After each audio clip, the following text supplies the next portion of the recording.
Olá pessoal, nesse vídeo eu vou tratar com vocês sobre a continuação do protocolo IPv6. Então, o que a gente vai ver? A notação do endereço IPv6 e quais os tipos de endereço IPv6 que a gente tem. De uma forma bem geral, a gente vai ver. Então, em vídeos anteriores sobre endereçamento IP, eu já mostrei para vocês o formato do cabeçalho IP, V6, V4 também, e coloquei e também apresentei para vocês as motivações de existir o IPv6, por que foi criado então o protocolo IPv6. Então, como eu falei para vocês, o IPv6, o endereço IPv6, ele é formado por 128 bits. Então, nesse vídeo, a gente vai ver como que é essa notação. Então, diferente do IPv4, em que era apresentado para a gente numa notação decimal pontuada, no IPv6, para nós humanos, ele é representado em números em hexadecimal. Então, os 128 bits, que seriam, dá para dizer, quase impossível a gente decorar, né? Assim como lá no IPv4 já era difícil a gente decorar ou memorizar o endereço em formato binário, aqui é a mesma coisa, é complicado também nós humanos memorizarmos esses 128 bits. Então, eles são representados em números hexadecimais, né, algarismos em hexadecimal, sendo separados em 8 grupos de 16 bits. Esses 16 bits aí são chamados de hexadecatetos, certo? O que é o hexadecateto? Então, são 16 bits. Cuidado, tem alguns materiais disponíveis, inclusive livros, materiais que a gente tem usado na disciplina, que se chamam de hexateto. Não está correto, porque o hexa vem da onde? De 6.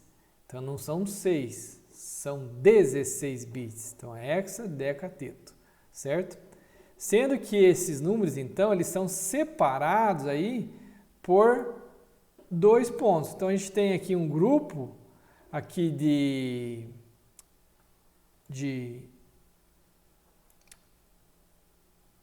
são 8 grupos, né?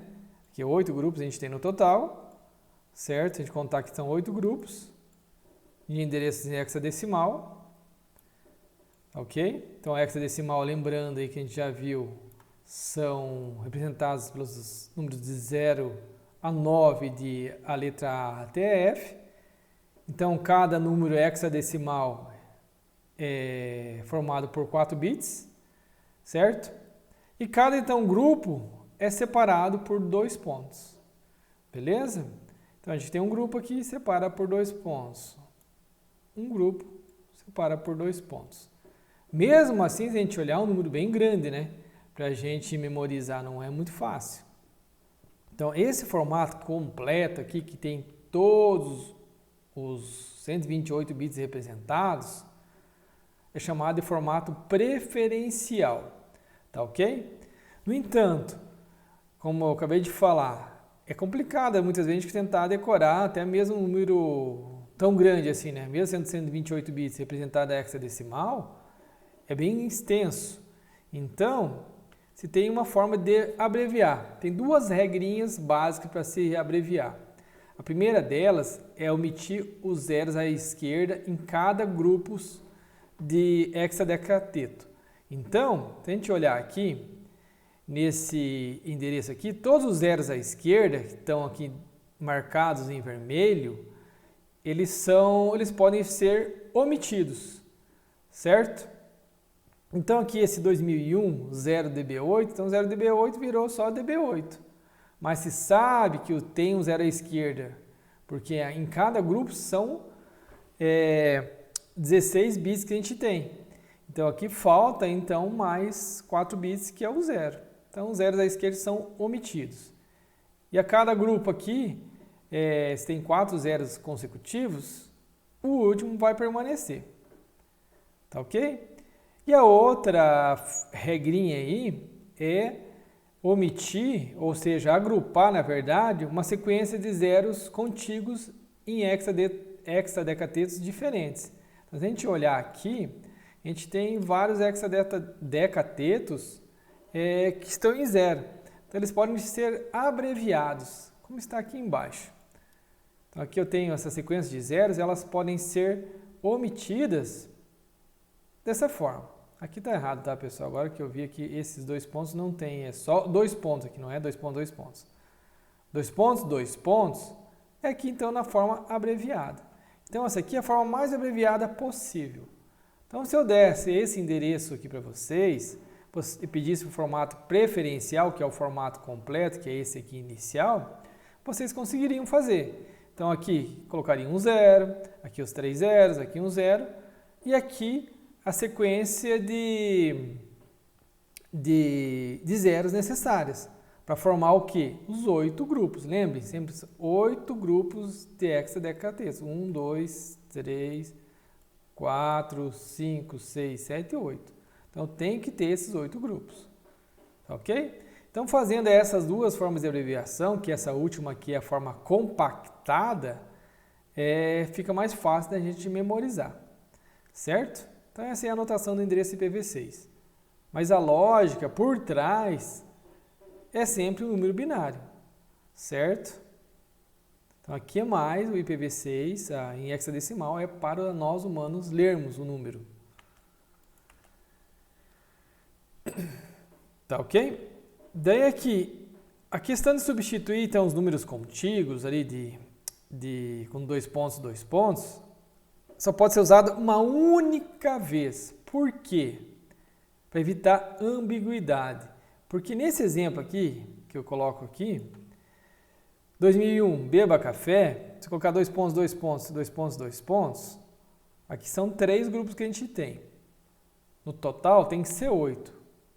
Onde que vai ser aqui? A gente pode apresentar de várias formas diferentes, né? A gente pode ter aqui um grupo de zeros e aqui 4 grupos de zeros, ou como está aqui embaixo, 2 grupos de zeros e 3 grupos de zeros, ou 3 grupos de zeros aqui e 2 grupos de zeros aqui.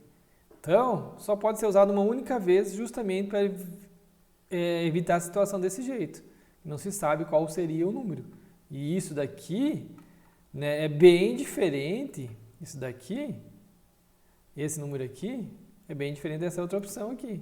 São bem diferentes. Tá ok? E se, digamos aqui, não coloquei no exemplo, mas se tivesse um outro cenário que tivesse mais um endereço aqui, tivesse só 2 grupos de zeros aqui e 2 grupos de zeros, aonde que eu vou usar? Não tem um padrão assim. O recomendado é colocar representando 2 pontos, mais no final aqui do endereço.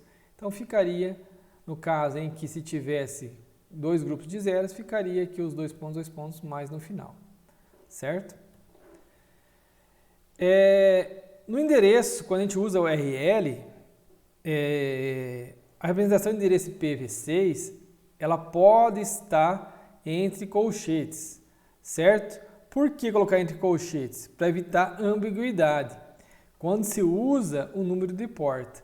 Então, numa URL, a gente tem normalmente o protocolo que está sendo usado, o endereço IP onde está o recurso, e aqui o recurso dentro daquele equipamento, dentro daquele dispositivo que está representado por esse endereço IP, certo? No entanto, quando se insere também o número de porta, que você representa, então é representado o número de porta, deixa eu pegar aqui, número de porta por 2 pontos, a gente tem que ter uma forma de diferenciar esses 2 pontos aqui dos outros 2 pontos do endereço IP, certo? IPv6. Então, é feito a representação com colchetes. Tá ok? Tá, e agora? A mesma ideia do IPv4, a gente precisa saber o que é rede e o que é host. Então, aqui no IPv6 existe a mesma coisa, só que aqui no IPv6 é usado apenas notação de prefixo de subrede. Então, prefixo subrede IPv6. Então, você vai ter um barra e o número de bits que representam a subrede. Então, aqui, nesse exemplo aqui, eu coloco aqui, relembrando aí do IPv4, que 192.168.1.20/24 quer dizer o quê? Que os primeiros 3 octetos aqui representam a subrede, ou os primeiros 24 bits, conforme está destacado aqui. E a última parte aqui, o último octeto, representa o host, o endereço de host, certo? De forma semelhante ou idêntica aqui, os primeiros 16 bits representam a subrede, certo? Ou a rede aqui, os últimos 16 bits, o host, tá ok? Então, no endereço IPv6, desculpe, é a mesma coisa. Eu tenho aqui, representando que os primeiros 64 bits representam a rede, então está 1/64. Lembrando que aqui, cada posição aqui, então eu tenho 4 bits, né? Se eu somar 4, multiplicar aqui pelo número de algarismos que eu tenho, que são 16 aqui, eu vou ter 64. Então, até aqui é o endereço da subrede. Daqui eu tenho 2 pontos, que estão omitidos zeros aqui, né? Então, a gente tem 3 hexadecatetos aqui, que estão com 0.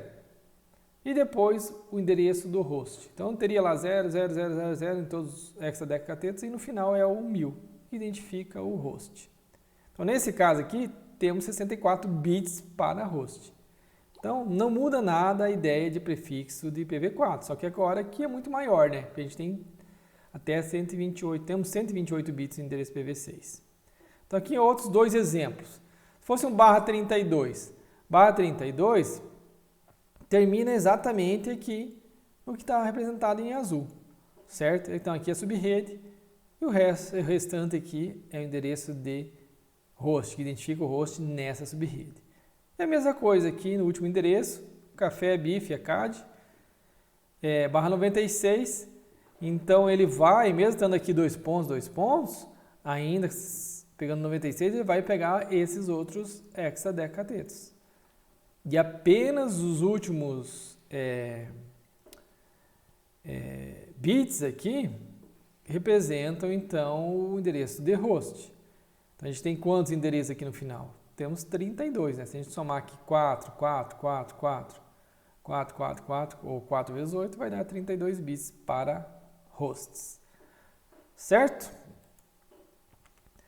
Então, tendo visto e entendido a notação do IPv6, a gente tem alguns tipos de endereço IPv6, assim como no IPv4.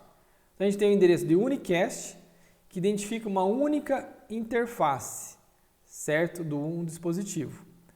Temos os multicast, que identificam um conjunto de interfaces, assim como no IPv4, certo? Então, quando temos um pacote que tem o endereço de destino multicast, então para todas as interfaces que fazem parte daquele grupo multicast, vai receber o endereço, vai receber o pacote. Aqui a gente tem uma novidade no IPv6, que é o endereço chamado de Anycast, que identifica também um conjunto de interfaces, assim como o multicast, só que a forma de funcionamento é um pouquinho diferente do multicast. Aqui o pacote ele é enviado para o endereço. Quando ele é enviado para o Anycast, ele vai ser roteado para a interface que estiver mais próxima da origem. Então, se um dispositivo está enviando um pacote cujo destino é Anycast, aquele dispositivo que estiver mais próximo à origem, que tiver aquele endereço, ele vai receber, vai tratar. Um exemplo disso daí, por exemplo, numa rede a gente tivesse lá vários servidores de DNS. Então, quem que vai responder a consulta de DNS desse solicitado? Aquele servidor de DNS que estiver mais próximo ao requisitante, certo? E aqui no IPv6 não existe mais o endereço de broadcast. Tá? Ele falando, mas e quando eu preciso enviar uma mensagem para todos os dispositivos de uma rede? Então, existe, para substituir o broadcast, um endereço específico de multicast, em que todas as interfaces, quando elas estão habilitadas, estão ligadas ao IPv6, ela faz parte de um grupo de multicast específico, que eu já vou falar para vocês.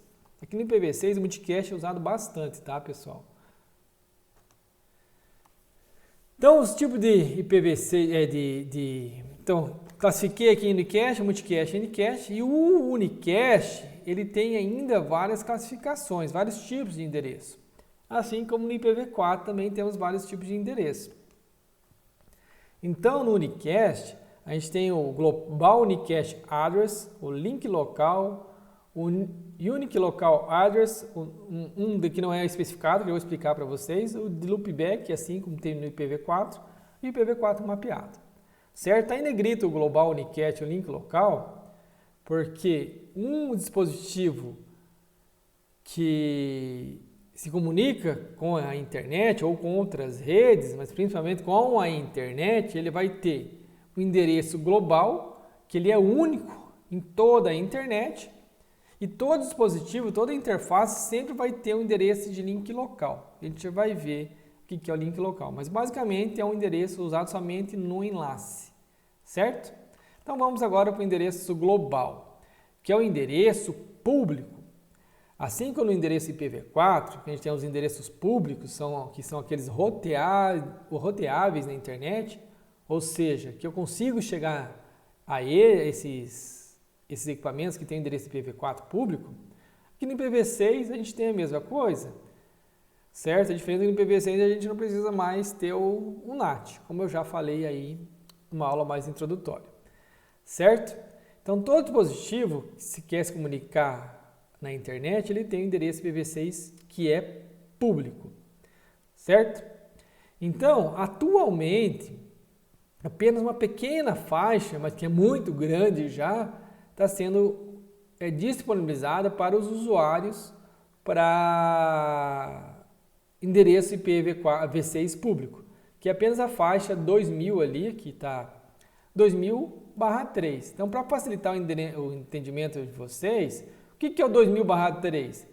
Então, /3 quer dizer o quê? Os primeiros 3 bits só que identificam a subrede, certo? Só os primeiros 3 bits, o resto identificariam a rede.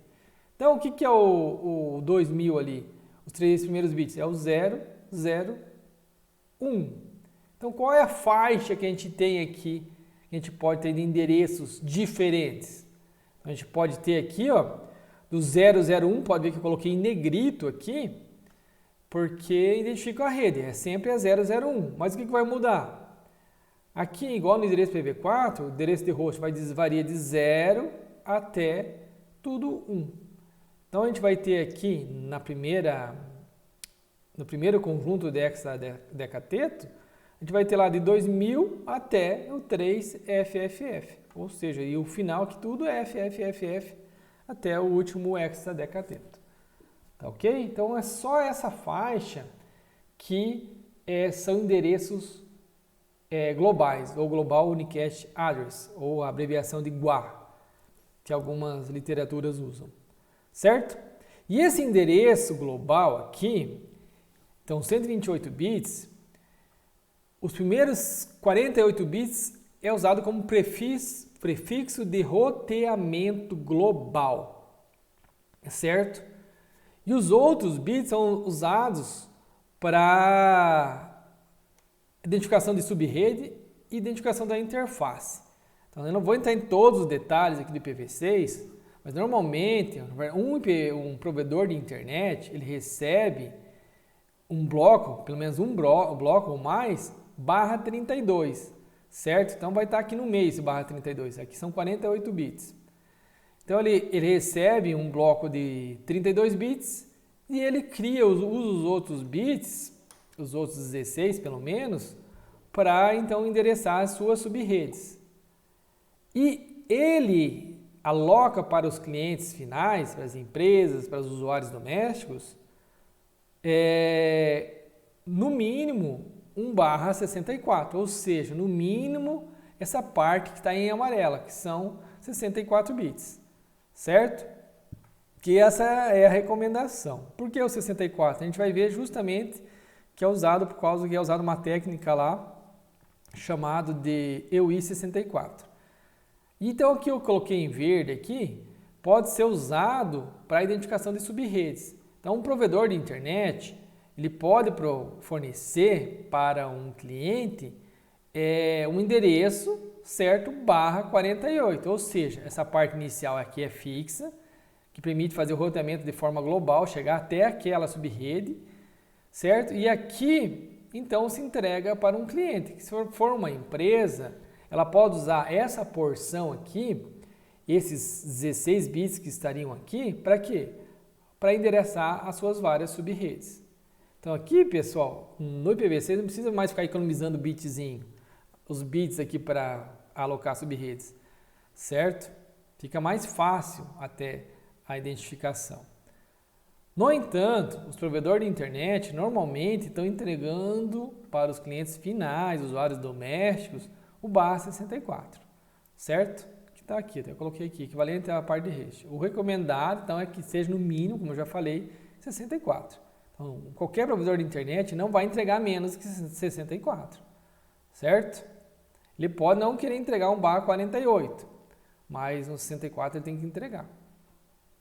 Ok? Então, pensem agora, vocês na casa de vocês, no IPv4, vocês recebiam, ou ainda recebem, né? Todos recebem, um IPv4, um único IP. E muitas vezes esse IP nem é público, né? Ele é privado, já tem um chamado CGNAT, que a gente vai ver um pouquinho mais sobre isso na próxima aula, ou no próximo vídeo. Agora não, a gente está recebendo um barra, no mínimo, barra 64. Vocês têm noção do que é isso? É várias e várias vezes maior do que toda a faixa de endereçamento IPv4 que a gente tem, que são só 32 bits. Então agora a gente tem no mínimo, a gente tem barra 64, quer dizer o que? A gente tem outros 64 bits, que é essa parte aqui, para endereçar todos os nossos dispositivos. Então tudo que você quiser colocar endereço na sua casa, vai ter endereço suficiente para endereçar qualquer coisa na tua casa. Tá ok? Inclusive, você poderá, se quiser endereçar, criar sub-redes dentro dessa faixa. A ideia de sub-redes aqui na IPv6 é a mesma ideia do IPv4, certo? Então, você pode pegar endereços aqui para facilitar você endereçar os dispositivos na sua casa.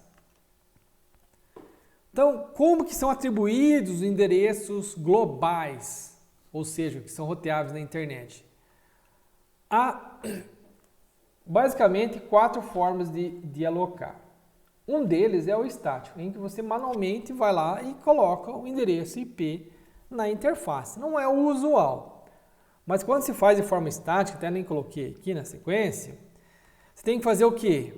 Garantir que o prefixo de roteamento global seja o do teu provedor, certo? Então, se o teu provedor dá um barra 64, que é até aqui, essa parte final aqui, você pode colocar o IP que você quiser, o número que você quiser, certo? Mas essa parte do prefixo do roteamento aqui, global, tem que ser o que o provedor de internet fornecer para você. E temos as outras formas, digamos que são automáticas, certo? Que no IPv4 a gente tinha o DHCP, tem o DHCP, né? Mas aqui a gente tem formas diferentes de atribuir automaticamente o endereço. Então, o endereço para uma interface de rede. Tem o SLAAC, que eu já vou falar para vocês, que é uma forma de atribuir automaticamente o endereço para uma interface sem ter um servidor DHCP. E tem daí uma forma, ou duas formas com DHCP diferentes aqui, o stateless e o stateful. Então, vamos ver o que se trata isso daí.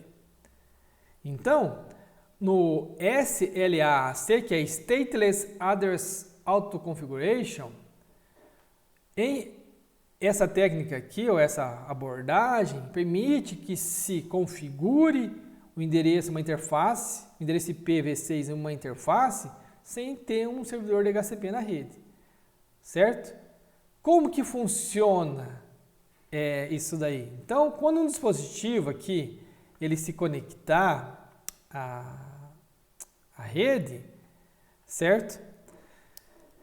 Quando ele se conecta aqui à rede, esse dispositivo aqui, o que ele faz? Ele manda uma mensagem de multicast especial aí para o roteador, certo?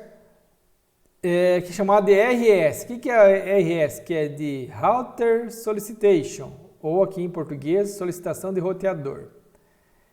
O roteador mais próximo aí dele vai receber, vai enviar uma mensagem de Router Advertisement, ou uma mensagem que a gente chama de alerta, digamos assim, de informação, certo? O que esse ou announcement aqui, não é advertisement, é announcement, é um anúncio, essa mensagem, ele responde para o equipamento com o prefixo de roteamento global. Vamos voltar aqui. O que é o prefixo de roteamento global? É essa parte aqui. Então, o roteador vai responder só com essa parte do prefixo de roteamento, que pode estar até o base 64, depende da tua rede. Então, vai retornar o prefixo de roteamento global. A partir disso, a outra parte, que é a parte da interface, ela vai ser atribuída através do método chamado EUI64. O que é esse EUI64? Consiste do quê? A partir do endereço MAC da interface de rede, então gerar esse endereço que vai ser único. Da onde que sai? Então o endereço MAC, se lembrar lá da camada de enlace, é um endereço de 48 bits. Sendo que aqui a metade, até a metade, então são 24 bits que representam a organização, o fabricante daquela interface de rede, os últimos 24 bits, o endereço, o número de série ou ID do dispositivo daquele fabricante. Então, o primeiro passo é fazer o quê?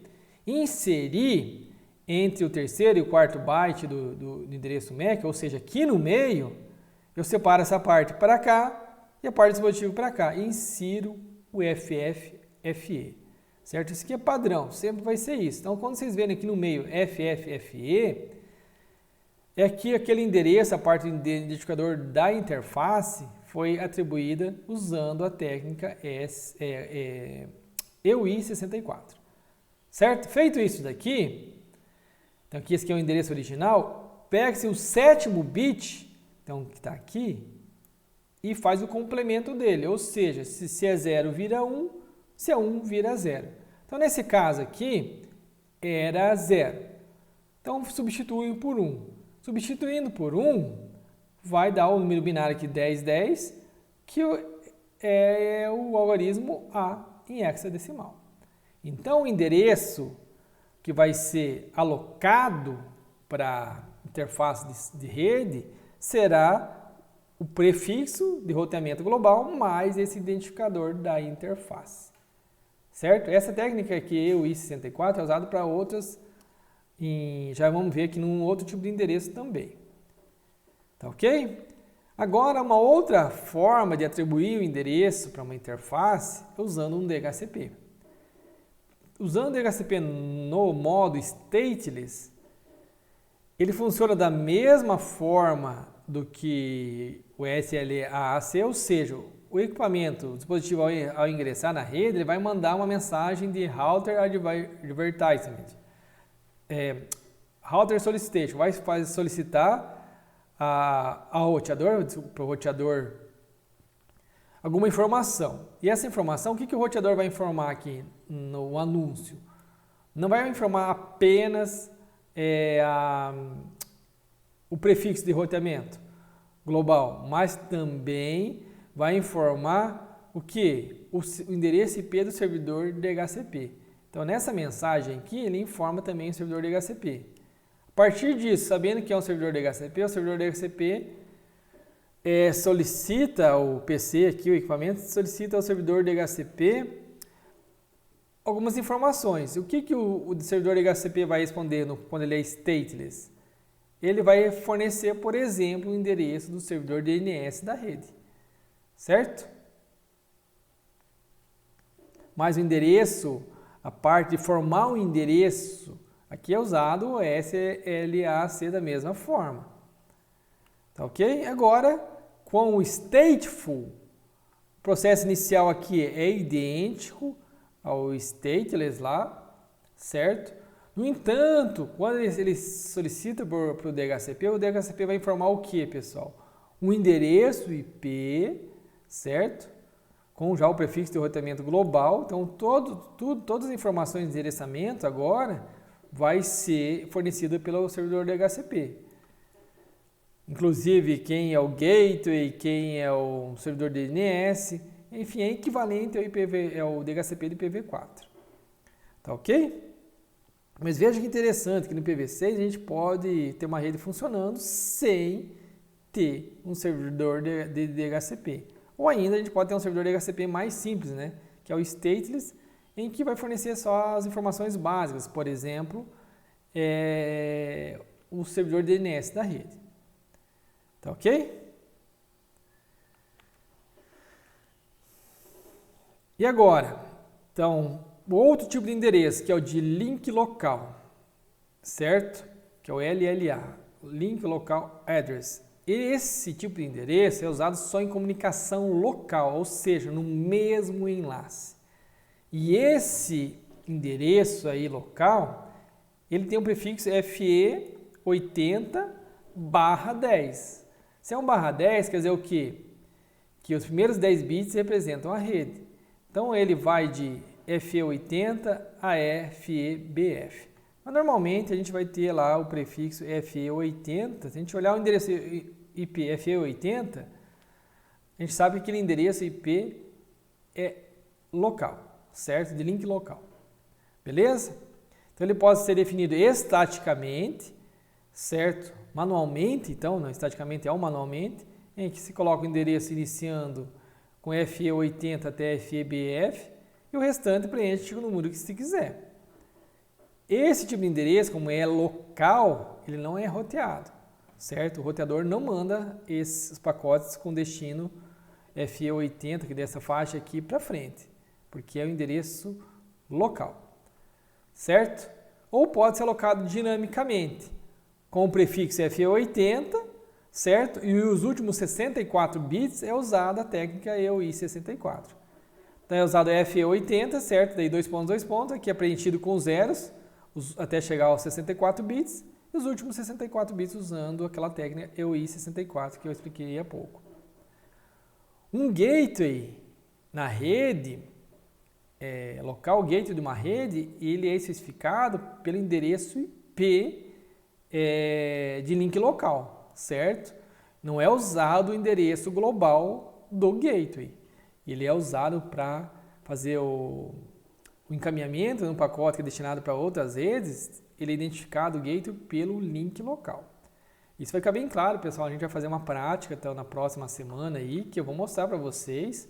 A gente vai ter então aí alguns exercícios em que vocês vão configurar os equipamentos, roteadores aí principalmente, e os dispositivos finais. Vai ficar claro então na prática isso daí. Vocês vão ver que o roteamento aqui, na verdade, o gateway, a gente vai colocar o endereço não global do equipamento, mas sim esse endereço de link local. Temos ainda o endereço de Unique Local Address. Esse endereço em Unique Local Address é equivalente então ao endereço privado do IPv4. No IPv4 a gente tem os endereços privados, algumas faixas de endereço, né? São 3 faixas de endereços privados, e os endereços públicos. O endereço local aqui são os endereços privados, que se pode ter nos equipamentos, não é obrigatório. Ele é usado, então, para comunicação local.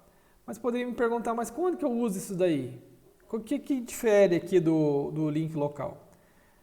Esse Unique Local. Na verdade, é um endereço que ele é exclusivo, ele tem um identificador global, certo? Mas ele é exclusivo para comunicação dentro de uma rede.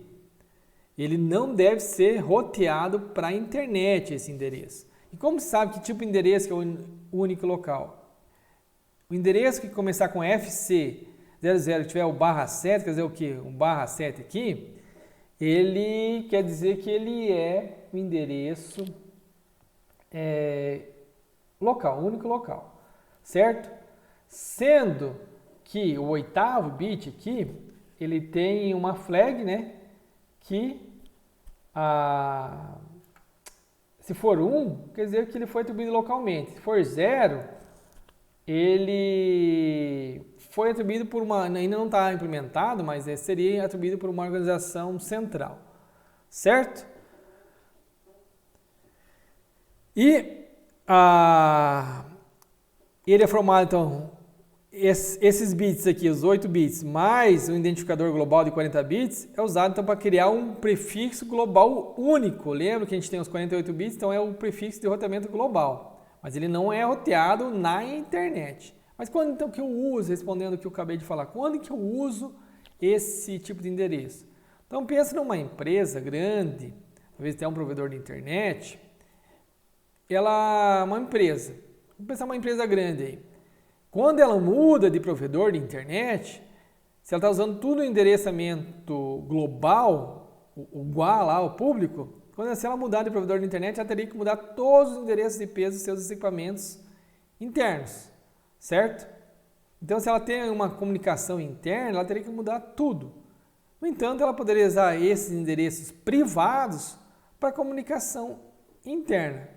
Por exemplo, fazer troca de tabelas de roteamento e para comunicação interna de forma geral. Daí sim depende de mudança do provedor. Se mudar o provedor, não vai mudar os IPs privados, certo? Então é mais para esse tipo de comunicação, ou é para esse tipo de comunicação que se usa o endereço local, único local. Temos endereço de loopback, assim como no IPv4, que é destinado a que o loopback, pessoal? Que é o endereço 2.2.1, ou seria que até poderia colocar aqui /128, porque é só esse endereço mesmo. Ele é endereço que é usado para comunicação entre processos do mesmo equipamento, da mesma máquina, né? E eles não são enviados na rede. Então, a interface de rede não envia um pacote cujo destino é 1, certo? O IP1 não vai enviar, fica só internamente. Então, para comunicação entre dois processos na mesma máquina. Então, dois processos na mesma máquina se comunicam normalmente via memória compartilhada. Mas também é possível, como lá no IPv4, usar a pilha TCP/IP para comunicação entre dois processos. Daí temos o endereço 0, que é não especificado. O que é o não especificado? Ele indica quando não tem um endereço ainda atribuído à interface de rede, certo?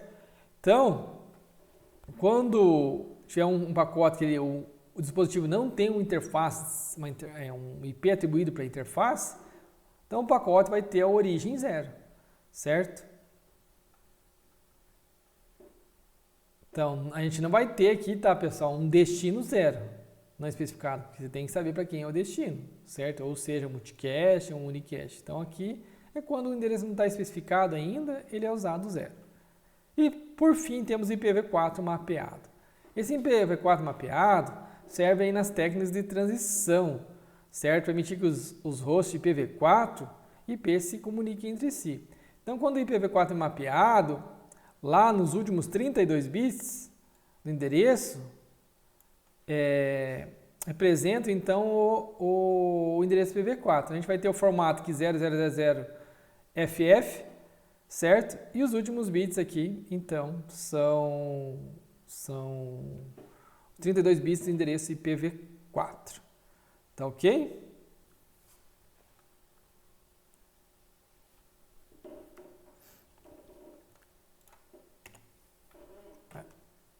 E finalmente o endereço multicast. Então, o endereço multicast aqui no IPv6, ele é dá para dizer, bem complexo, bem completo também. Então, o multicast ele é representado pelos primeiros 8 bits aí, FF, é tudo em 1, certo? Então, é o FF, representa o endereço multicast. Então, se tiver FF, que é o /8 aqui, então os primeiros bits é FF, é multicast, certo? Daí o restante aqui do preenchimento, aqui dos outros bits aqui, principalmente esses bits aqui, esses 4 bits mais esses 4 bits, eles têm uma representação. Eu não vou entrar em detalhes aqui, que não cabe no escopo da disciplina, mas tem determinadas funcionalidades. Por exemplo, se for 0 ou 1 aqui, no bit, no flag, tem o primeiro, né, que é o 0, que é reservado para uso futuro, que não está sendo usado. E o segundo bit aqui, que é o R, que ele representa se for com 1, que representa um ponto de encontro. Se for 0, que não representa um ponto de encontro. Beleza? Então aqui, para mostrar para vocês, aqui, a gente teria lá o FF02, em que aqui na 2.1, quer dizer o quê? Que esse aqui é o grupo de multicast que representa todos os hosts naquela rede. Ou seja, isso aqui é equivalente ao broadcast. Se eu quero enviar uma mensagem para todos os dispositivos numa rede, manda um destino FF021 quer dizer o que está mandando uma mensagem para todos os dispositivos naquela rede. Então, uma interface, quando ela é habilitada com IPv6, ela é ativada com IPv6, ela faz parte desse grupo multicast. Um outro grupo interessante de multicast é o FF2 aqui no final, certo?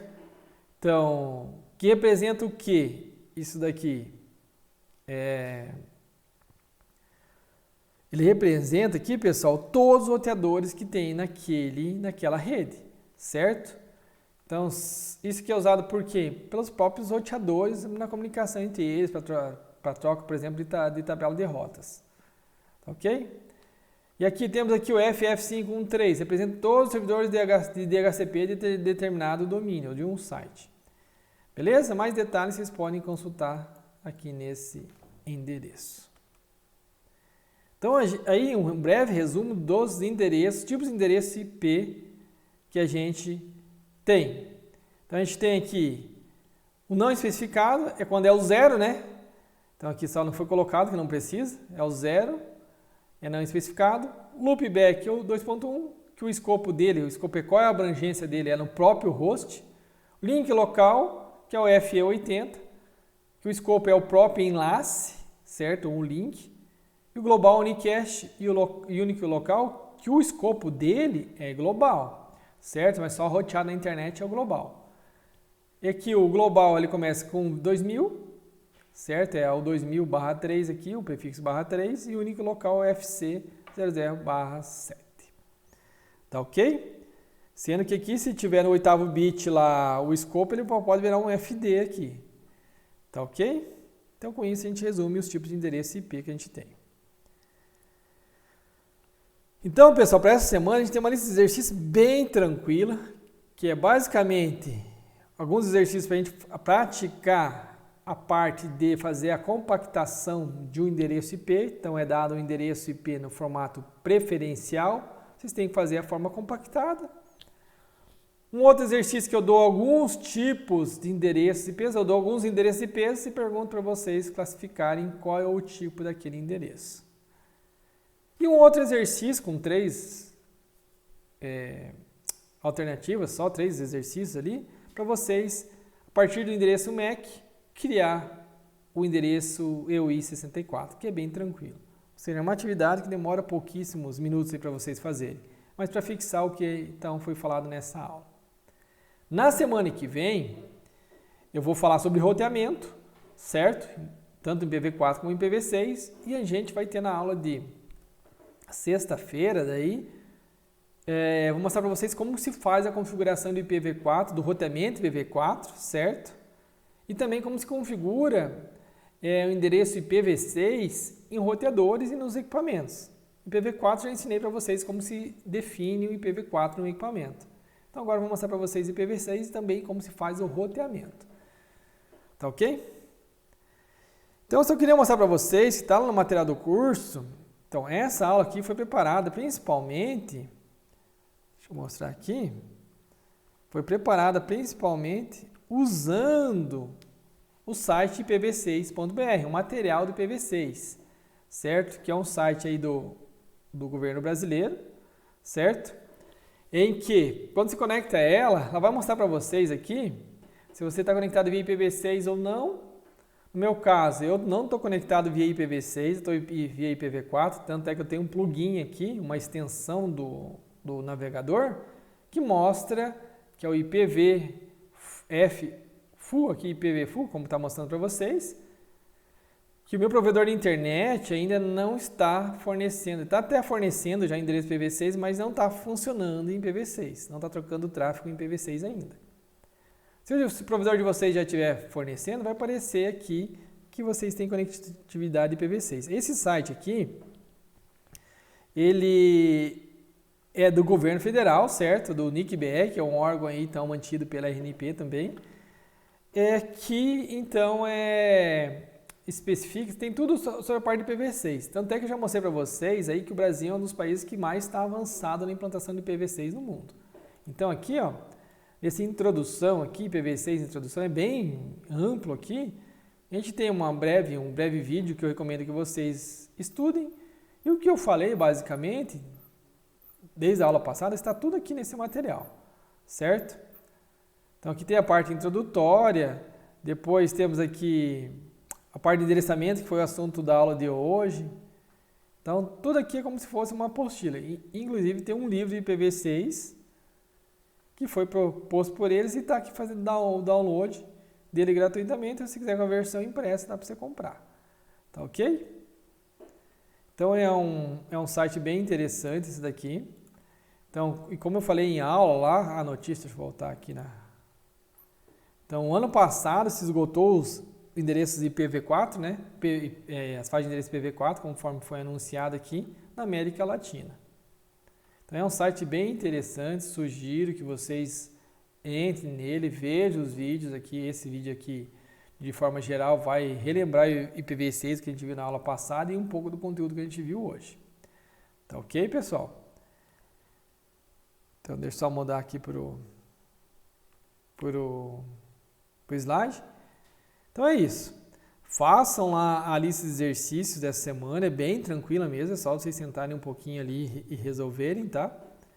E semana que vem, então, a gente continua aí com a parte de roteamento. E, então, vou mostrar para vocês, a gente vai passar o trabalho para vocês, que na verdade consiste aí em 7, 8 cenários de rede, elevando o nível de dificuldade, começando com uma rede com 2 equipamentos, depois com 2 equipamentos um roteador, 2 roteadores, 3 roteadores, em que os primeiros a gente vai fazer já na aula que eu vou mostrar como configura já nesses laboratórios de vocês. Certo? Então, até o próximo vídeo.